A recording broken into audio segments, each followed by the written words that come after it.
Traditionally, my husband's family were grain farmers. We decided in 1999 to switch to fruits and vegetables for our daughter, who is kind of coming up in this sixth-generation farming family. So we now have a role in the local food movement where we grow and produce probably about 85 to 90% of what we sell, but we're unique in, we're also on this buyers panel, because if we don't grow it, we're very particular about what is sold in our market. So we seek out other local growers and producers and make sure that we, just like the consumer, we want to understand where the food is coming from, how it's produced, how it's raised, and all the questions that we expect our consumers to have of us, we have of the growers as well. And we want to make sure that we're presenting a product that's high quality and things like that. We really are trying to take part in the local movement. We try to serve as much as possible in the school system for local foods. We actually just got in yesterday, equipment so that we can start processing during the summer local products to be able to serve the school system, because farmers are busy when we're not in school. So we're trying to take it, cry back it, and to be able to serve it throughout the school year. We partner up with a lot of local growers when we can. My focus tonight is just to introduce myself. I'll have cards to give you guys.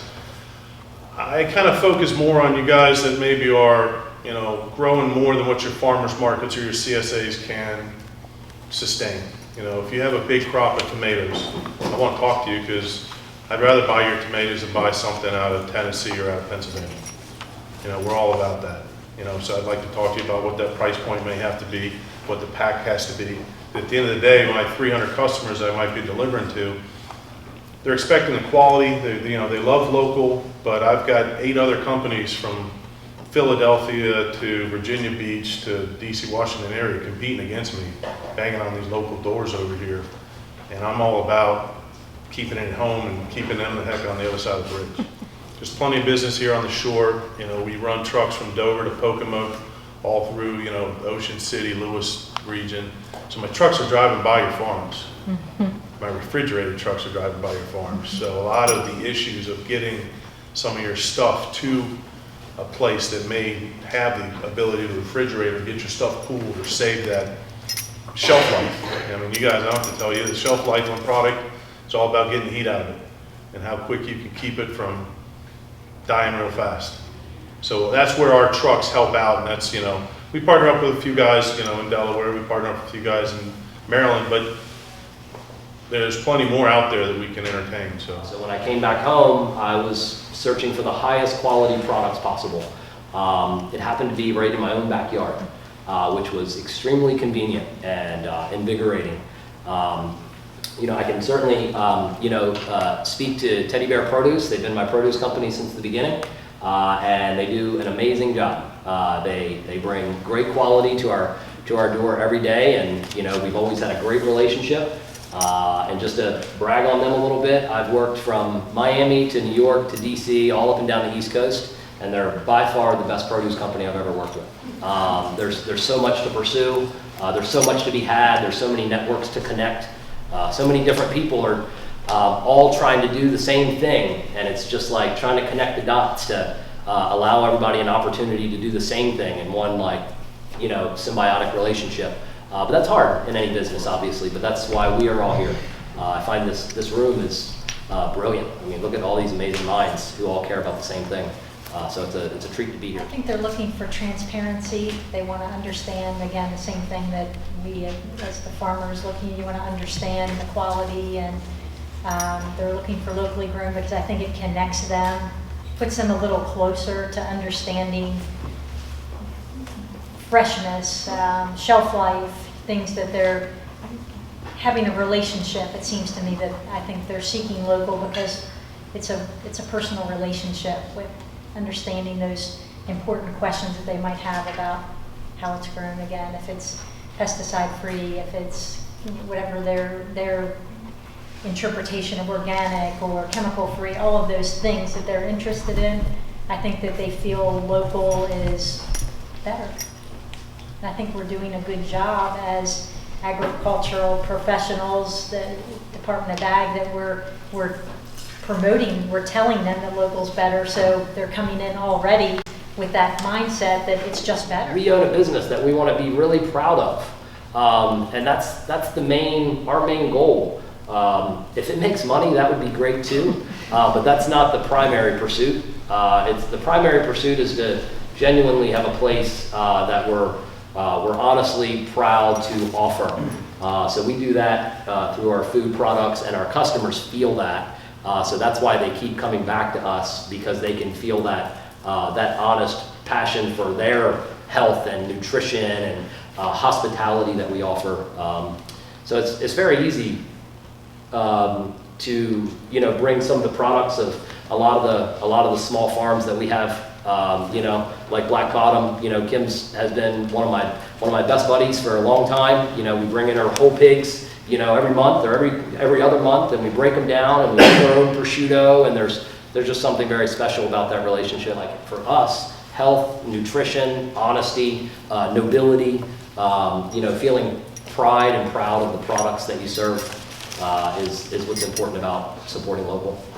So processed, local is what we are really looking for.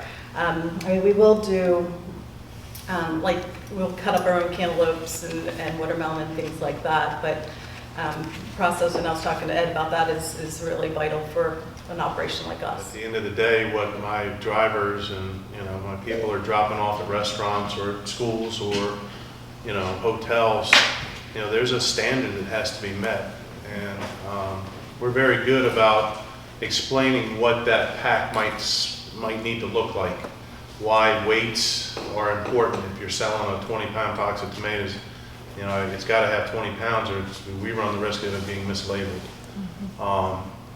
And just kind of working, we have a few people that we work with, but we really tell them kind of, here's what I can tell you might be a good crop to grow, whether it's maybe basil this year instead of trying to grow local romaine.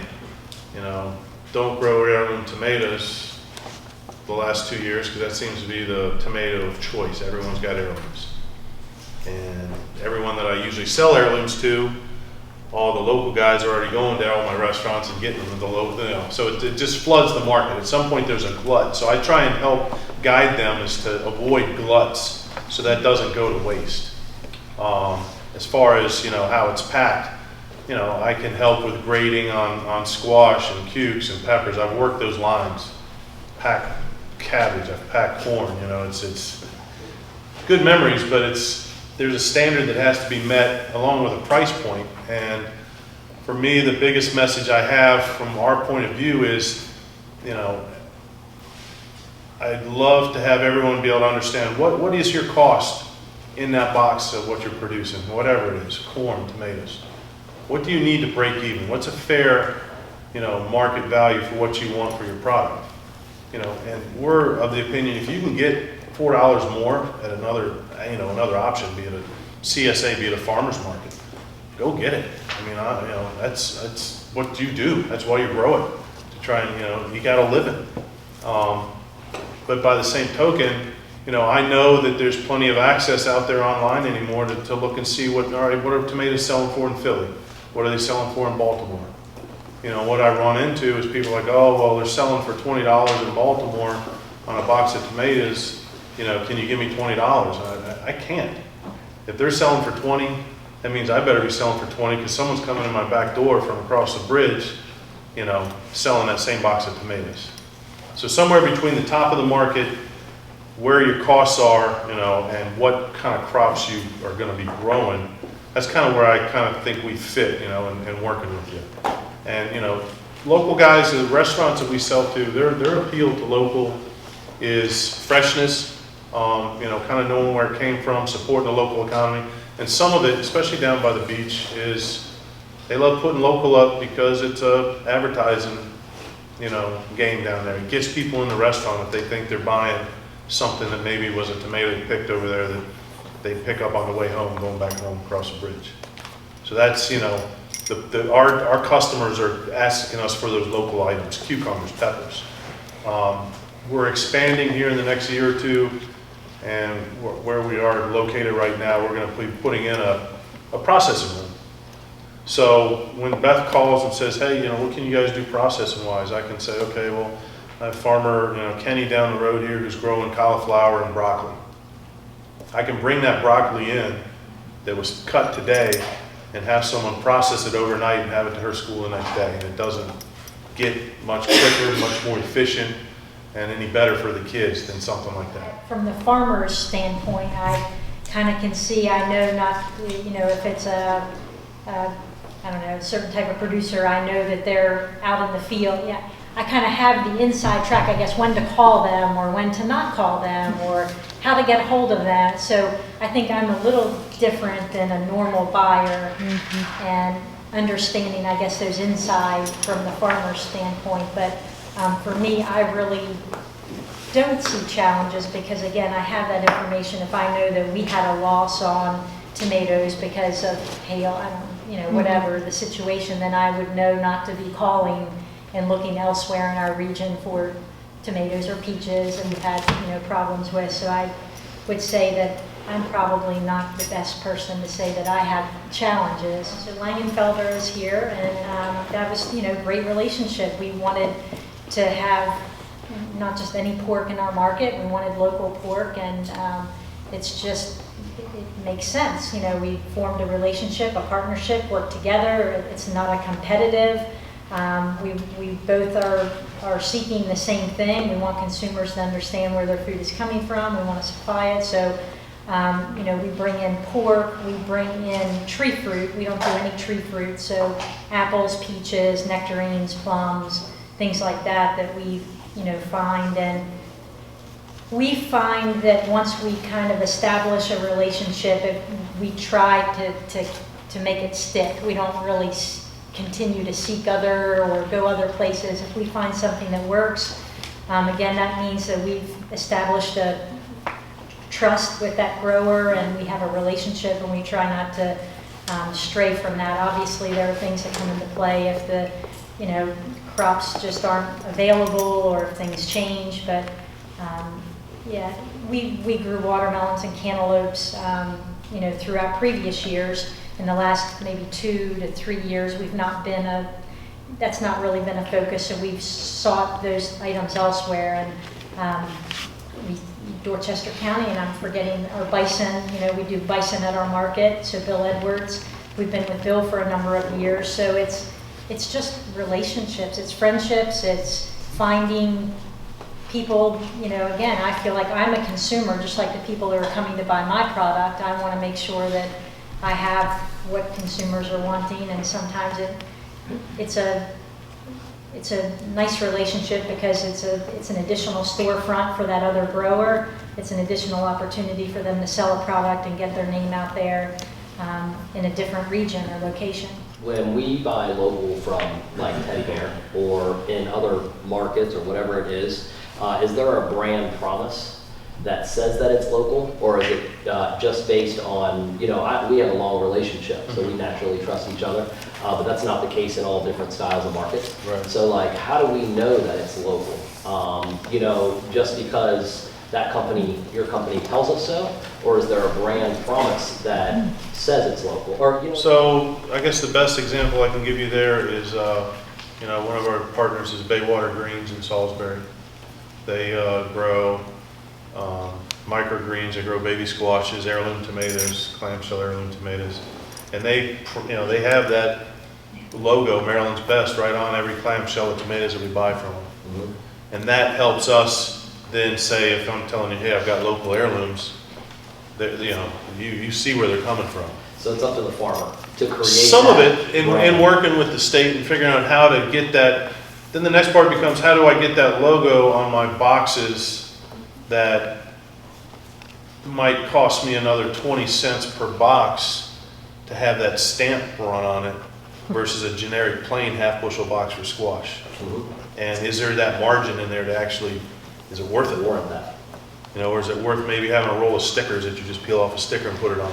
Mhm. But those are some of the challenges from the grower side of it. How do I include this Maryland's Best logo on my packaging in a manner that, you know, doesn't break me. Right. You know, because those margins right now are so thin, you know, I can't, you know. It's easy for, you know, a big grower to go out and buy, you know, a whole tractor trailer of squash boxes with their name on it, their fancy logo, and put a, you know, Jersey Fresh or Maryland Fresh or Virginia Fresh logo on it over, you know, a run of 60,000 boxes.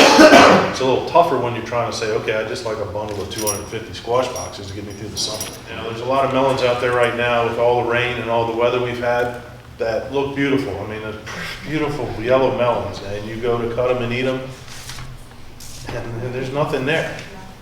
You know, so, you know, at some point, our you know, our focus at Teddy Bear is if you're cutting up fruit for schools and you want a certain flavor point, you know, I have to make sure that that local product is going to hit the flavor point or what you're asking of me from a sugar content in the melon. As far as how we market it, we send out a price sheet every week. I've done a couple different things. You know, I've yet to find enough people out there that want the demand for local product that are willing to pay the extra money versus something that's maybe out of Pennsylvania in mushroom, for instance, versus local, or hothouse tomatoes. I mean, we have a beautiful hothouse tomato grower right down in Ridgely. She puts up a very nice pack. Beautiful tomatoes. I've known her tomatoes for the last 20 years. Yep. Yeah. You know, Jen's, you know, but she's tough and she gets the money she wants for her product. But, you know, our challenge is, okay, I can't pay you $12 a box for the nice, beautiful cluster tomatoes when I can buy a similar box of cluster tomatoes that are almost identical from a hothouse either on the other side of the bridge or in Delaware or down by Salisbury or in Virginia that's $6. Because that's what my competition is buying and then selling for the $10 that I might have for $12 I might have to pay her. So that's the challenges I face. And how do you overcome those? A little bit of partnerships, a little bit of understanding. Again, it goes back to, you know, what's your supply side look like? You know, do you need to move it to me? You know, there may be opportunities where, you know, I'm going to get you more money back than any farmer's market you can. You're not standing out there all day long.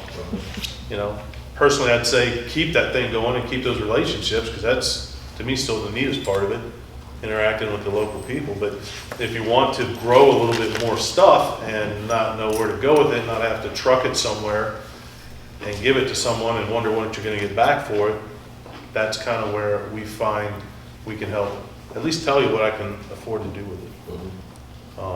So that's the getting the logo on the boxes to me is the biggest challenge.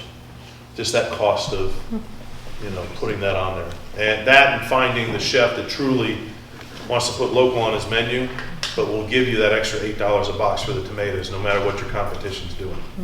Those guys, George's few and far between. And for every one of George, there's 99 other ones that aren't like Jordan, unfortunately. State of Maryland, we're number 9 nationally in serving local product. So on average, actually, Caroline County, we were the number 1 for the state of Maryland, and we had 32%. But you're looking at milk, although our milk is local, the chicken is local, so all those go into that factor too. Good for you. Yeah. Not to brag, but we'd like to be number 1. And then, like, I have local farmers who call and say, hey, I have like 15 flats of strawberries that need to get beaten today. And so they'll just drop them off and like put them at one point and then we'll distribute them from there. And then with us doing the processing, with the processing equipment, I mean, that's my big challenge for next year is what I like to do is hit every farmer and say, bring me your seconds so I can make tomato sauce. I can, you know, it doesn't have to be pretty for me because I'm going to process it into something. It gives my lunch ladies extra money during the whole year too. And then it goes back into the schools because those freezers are empty. You know, come, you know, June, I mean, we're empty, so we're putting them back into it. The Chesapeake College Center, I welcome anybody to come visit. What we're trying to do is help have added value products. So if you have a ton of string beans, and you can come and process because we have the commercial kitchens for you to be able to do that. we want to get to the point where you can say, I'm dropping off my beans to you, here's my recipe, here's the confidentiality clause, I want you to process them for me so you can put back on your farm stand. And the other thing, and I'm just going to be done, is what I'd like to do is go to you and say, look, I know that I'm going to serve 400 pounds of sweet potatoes this year. Can you grow that for me? Or can 4 farmers grow that for me? That's my challenge, is to get to that point where I can go out to the farmers and say, what can you give me? Like, can you put in extra 2 rows for the public school system? Is this all through your initiative? Is there a model that, by that I mean, there's obviously a lot more counties in the state, so you're very successful is what you do. So if I'm from Charles County, one of these other counties, and I want to do what you're doing, is there something that they can reach out to you so that they can network? I mean, so it goes statewide. Yeah, and I have to say, Anne Arundel County, she rocks. I mean, she is actually doing commercials. Like, she goes to the farmer, and they have it on video for the kids to see, we're having pumpkin soup today, and this is where your pumpkins came from, Farmer Joe. I mean, she is definitely setting the pace. Washington County, I mean, there's like, and it is about passion. It's about wanting to teach our kids where their food comes from. So am I going to say every food service director is doing what I'm doing? No. But is there a good percentage? Yes. I mean, they want, I mean, for us, it's an economic drive for you guys too. I mean, we want to help support what's going on in the region. I mean, I have kids that live next to a farm and have no idea where the food comes from. So we really try to put that education piece in when we're, we did watermelon gazpacho, so they could see, it's not just a slice of watermelon, it can be something else. It's a task, because, I only have 50 cents for my center plate. I only have $1.10 to spend on that child to eat. So it's a challenge, but I welcome anybody to come look at our lines. I mean, we have baby carrots every day, hummus, and that's because the county has bought off, the county government and the Board of Ed on, I'm not expecting you to make a ton of money at the end of this. We want you to feed the children.